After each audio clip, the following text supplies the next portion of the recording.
శ్రీరామ్. ఇంద్రజిత్ వచ్చేసి బ్రహ్మాస్త్రం ప్రయోగిస్తాడు. ఆ బ్రహ్మాస్త్రం హనుమంతుడిని ఏం చేయలేదు.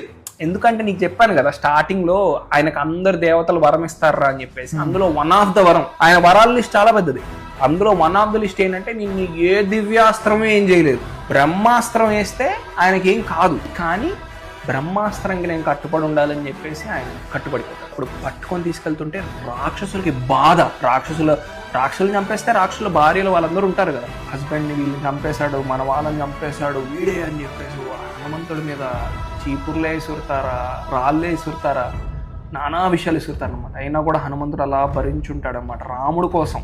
అంటే నీది ఎందుకు చెప్తున్నా అంటే ఆయన అప్పుడు అనుకోవచ్చు ఏంది నాకు ఈ పరిస్థితి, ఏంది నాకు ఇది అని చెప్పేసి అన్నీ వదిలేయచ్చు, చాలా చోట్ల అన్నీ వదిలేయచ్చు. అది బేర్ చేయడం టఫ్ సూర్య.